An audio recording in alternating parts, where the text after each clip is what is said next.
కొడంగల్ నియోజకవర్గంలోని లగచర్ల గ్రామంలో ఆనాడు రైతుల భూములను బలవంతంగా వారి ఇష్టానికి వ్యతిరేకంగా ప్రభుత్వం గుంజుకునే ప్రయత్నం చేస్తుంటే ఆ క్రమంలో 9 నెలలుగా జరుగుతున్న ఆందోళనలను పట్టించుకోకుండా బేఖాతరు చేస్తూ వాళ్ళ అభిప్రాయాలకు విలువనివ్వకుండా ప్రజాభిప్రాయ సేకరణ పేరిట ఒక కార్యక్రమాన్ని ఒక ప్రహసనంగా చేయాలనుకొని ఆయా గ్రామాల్లోకి పోతే ఆ గ్రామాల్లో ఉండే పేద చిన్న సన్నకారు రైతులు, ముఖ్యంగా గిరిజన రైతులు, దళిత రైతులు, బలహీన వర్గాల బిడ్డలు అందరూ మరలబడ్డారు, తిరగబడ్డారు.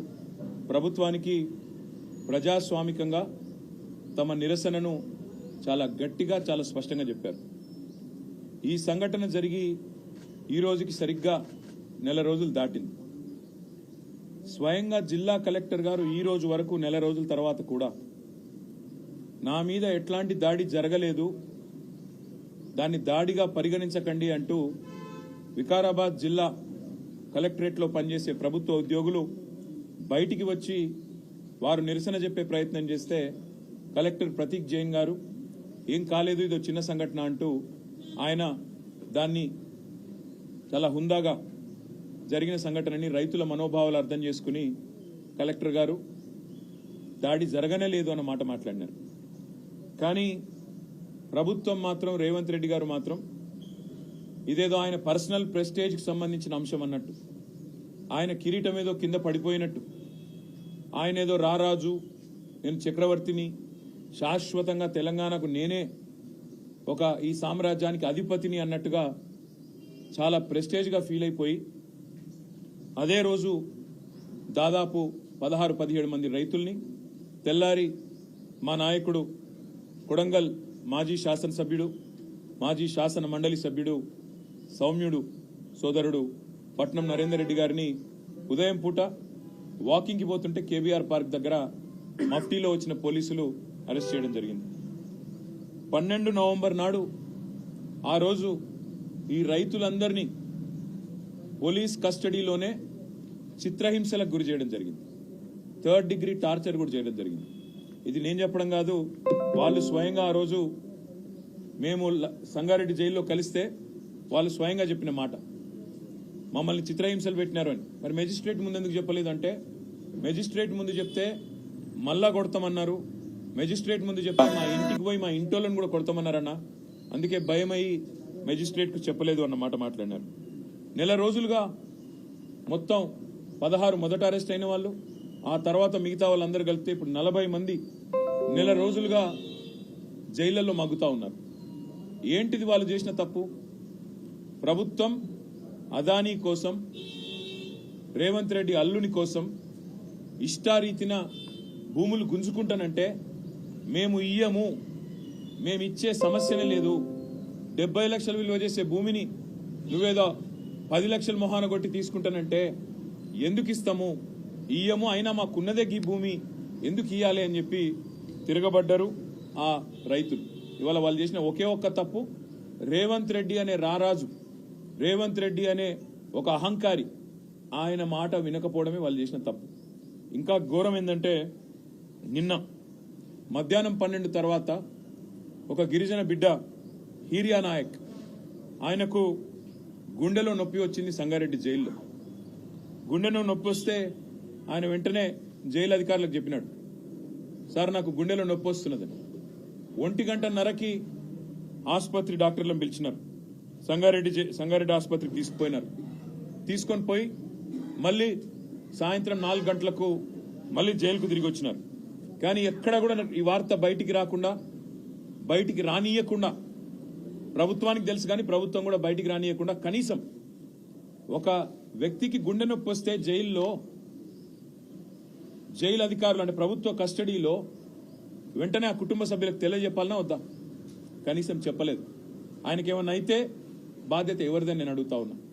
కుటుంబ సభ్యులకు చెప్పకుండా, అమానవీయంగా ఆసుపత్రికి తరలించకుండా, కేవలం పరీక్షల నిమిత్తం మాత్రమే పంపించి తిరిగి రప్పించి మళ్ళీ జైల్లో పెట్టినారు. ఇవాళ ఉదయం మళ్ళీ గుండెపోటు వచ్చింది హీరియా నాయక్.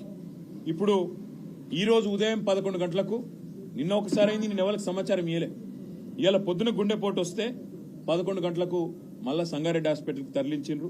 ఇప్పుడు పరిస్థితి బాగలేకపోతే ఇప్పుడు గాంధీ హాస్పిటల్కో నిమ్స్కో తరలించాలని ఇప్పుడు నిర్ణయం తీసుకున్నారు.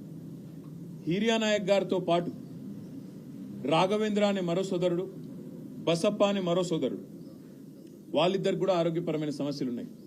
మా నాయకుడు పట్నం నరేందర్ రెడ్డి గారికి ఇన్ఫెక్షన్స్ ఉన్నాయి, యాంటీబయాటిక్స్ కూడా వాడుతున్నారు. మెజిస్ట్రేట్ ముందు మా లాయర్ కూడా చెప్పారు, వారి శ్రీమతి పట్నం శృతి గారు కూడా చెప్పారు, ఆయనకు ఆరోగ్యపరమైన సమస్యలు ఉన్నాయి, చూసుకోండి. ఇవాళ నేను అడుగుతా ఉన్నా, 30 రోజులు కస్టడీలో ఉంటే, ఆరోగ్యపరమైన సమస్యలుంటే, ఇంత కుసంస్కారంగా, ఇంత అమానవీయంగా, వాళ్ళు మనుషులనే ఇంగిత జ్ఞానం లేకుండా ఈ ప్రభుత్వం ఏదైతే వ్యవహారం చేస్తున్నదో, దీని వెనుక ఉన్నది రేవంత్ రెడ్డి భూదాహం, రేవంత్ రెడ్డికి ఉన్న ఈగో దెబ్బతినడమే తప్ప ఇంకోటి కానే కాదు. ఆయన భూదాహం ఇవాళ గిరిజన రైతుల ప్రాణాల మీదకి తీసుకొచ్చింది. ఆయన ఎంత దుర్మార్గంగా ప్రభుత్వాన్ని నడుపుతుందంటే, గుండెపోటు వస్తే కనీసం వాళ్ళ కుటుంబ సభ్యులకు తెలియజేయకుండా, వాళ్లకు తెలియనీయకుండా ఈ సమాచారాన్ని గోప్యంగా ఉంచాలనుకోవడమే దారుణమైన విషయం. ఇంకా ఘోరం ఏంటంటే, అసలు మీరు ఇది చూడండి దయచేసి ఒకసారి బట్టి.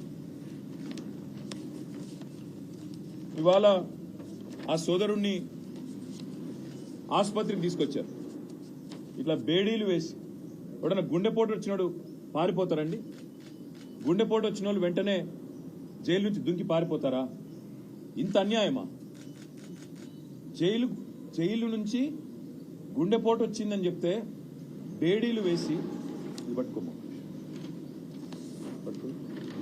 ఇంత అన్యాయంగా, ఇంత అమానవీయంగా, ఇంత సంస్కారహీనంగా, ఇంత చండాలమైన ప్రవర్తన ఈ ప్రభుత్వానికి ఉంది.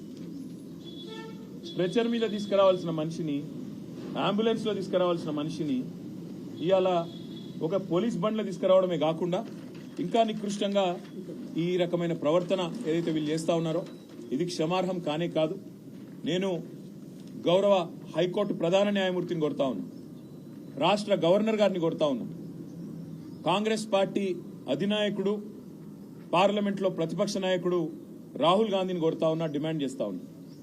రాహుల్ గాంధీ గారు, మీకు కనీసంగా మానవత్వం అనేది ఉంటే, మీకు కనీసం గుండె ఉంటే, హృదయం అనేది ఉంటే, వెంటనే ప్రభుత్వానికి ఆదేశం ఇవ్వండి, మీ ముఖ్యమంత్రిని మందలించండి. ఆయనేమో జైపూర్లో విందులు వినోదాల్లో అక్కడ హ్యాపీగా ఉన్నాడు, విందులు వినోదాలు చేసుకుంటూ జల్సాలు చేస్తున్నాడు మీ ముఖ్యమంత్రి. ఇక్కడేమో కేవలం తమ భూమి ప్రభుత్వం డిమాండ్ చేసిన విధంగా మేము ఇయ్యము అని చెప్పిన పాపానికి గిరిజన రైతులు జైళ్లలో ఉన్నారు, ఈ రకంగా చచ్చిపోయే పరిస్థితిలో ఉన్నారు. ఇది మంచిదా? రాహుల్ గాంధీ చెప్పాలని కోరుతా ఉన్నా. నీకు నిజంగానే హృదయం ఉంటే వెంటనే నీ ముఖ్యమంత్రికి ఫోన్ చేయి, చెప్పు, ముందు కేసులు వాపస్ తీసుకో, వాళ్ళని వెంటనే జైల్లోకి వెళ్ళి ఇడిచిపెట్టు, వాళ్ళ ఇంటికి పోని, వాళ్ళ కుటుంబ సభ్యులను, వాళ్ళ ఆరోగ్య పరిస్థితి ఎట్లాగో మీ ప్రభుత్వం పట్టించుకోదు, అవసరమైతే మేం చూసుకుంటాం, ప్రైవేట్ ఆసుపత్రుల్లో పెట్టి వాళ్ళకి మంచి వైద్యం చేయించి వాళ్ళ ప్రాణాలు కాపాడుకునే ప్రయత్నం చేస్తాం. ఇది మంచిది కాదు.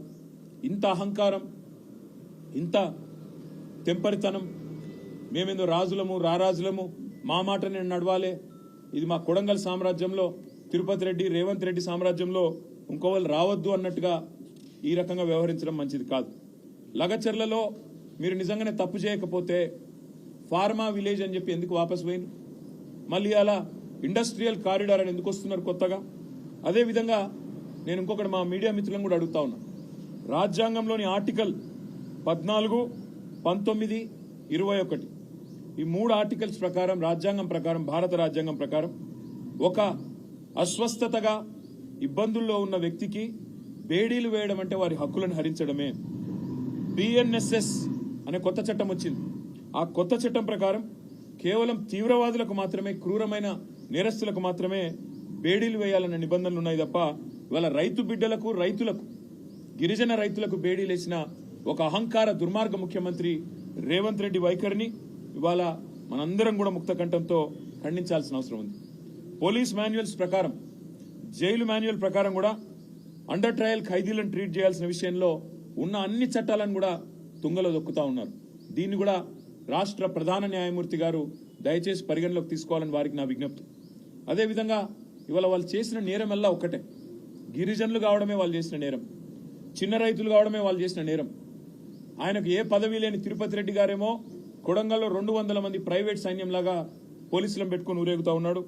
రేవంత్ రెడ్డి మాట వినినందుకు గిరిజనులను ఇవాళ వేధిస్తా ఉన్నారు. అండర్ ట్రయల్ ఖైదీలుగా ఇవాళ అసలు ఇన్ని రోజులు దారుణం, అసలు ఉండడమే దారుణం. వికారాబాద్ కొడంగల్ కోర్టు నుంచి హైదరాబాద్లోని నాంపల్లి కోర్టుకి పేపర్లు ట్రాన్స్ఫర్ చేయకుండా 20 రోజుల పాటు జాప్యం జరగడం వల్ల, ప్రొసీజరల్ డిలే వల్ల ఇలా మా నాయకుడు నరేందర్ రెడ్డితో పాటు ఇంతమంది 20 రోజుల పాటు ఉత్త పుణ్యానికి జైళ్లలో మగ్గుతా ఉన్నారు. అందుకే ముఖ్యమంత్రి ఆదేశాలు, ముఖ్యమంత్రి యొక్క ఉద్దేశపూర్వకమైన ఎజెండానే దీని వెనకాల మాకు కనబడతా ఉంది. కేవలం నా మాట వినలేదు అని చెప్పి వాళ్ళను హింసించండి అన్నట్టుగా గుండెపోటు వచ్చినా కుటుంబ సభ్యులకు తెలియజెప్పకుండా మరి దుర్మార్గంగా ఇంకొక 2 పేర్లు కావలి రవీందర్, గుండెమేని బసప్ప, వాళ్ళిద్దరు కూడా ఆరోగ్యం బాగాలేదు, వాళ్ళను కూడా వెంటనే విడుదల చేయాలి. అదే వారితో పాటు మిగతా వాళ్ళందరినీ కూడా వెంటనే విడుదల చేయాలని చెప్పి కూడా మేము డిమాండ్ చేస్తా ఉన్నాం. అదే మాదిరిగా మిగతా రైతుల మీద కూడా నెల రోజులు జరిగిన తర్వాత కూడా ఇంత దుర్మార్గంగా, ఇంత అరాచకంగా ప్రభుత్వం ఏదైతే వ్యవహారం చేస్తా ఉన్నదో ఈ విషయంలో ఇకనైనా రేవంత్ రెడ్డి భేషజానికి పోకుండా, అనవసరపు అహానికి పోకుండా ముందుకొచ్చి స్పందించి ఆ కేసులు విత్డ్రా చేసుకొని వారిని తక్షణమే విడుదల చేసి వారి కుటుంబ సభ్యులకు అప్పచెప్తే వారి ఆరోగ్యాన్ని, వారి ప్రాణాలను కాపాడిన వాడైతాడు. లేకపోతే మాత్రం చరిత్రహీనుడిగా మిగిలిపోతాడని చెప్పి తెలియజేస్తూ మీడియా మిత్రులకు కూడా చివరిగా ఒకటే విజ్ఞప్తి, దయచేసి హీర్యానాయక్ విషయాన్ని, బసప్ప విషయాన్ని, అదేవిధంగా రాఘవేంద్ర విషయాన్ని, మా నాయకుడు పట్నం నరేందర్ రెడ్డి గారి విషయం, ఆరోగ్యం విషయంలో దయచేసి మీరు కూడా ప్రజలకు చెప్పండి. తద్వారా ప్రభుత్వం మీద, అదేవిధంగా న్యాయ వ్యవస్థ మీద కూడా మరి వారికి సరైన సమాచారం పోవడానికి కూడా అవకాశం ఉంటుందని చెప్పి కూడా విజ్ఞప్తి చేస్తూ మీ అందరికీ కూడా ధన్యవాదాలు. Thank you.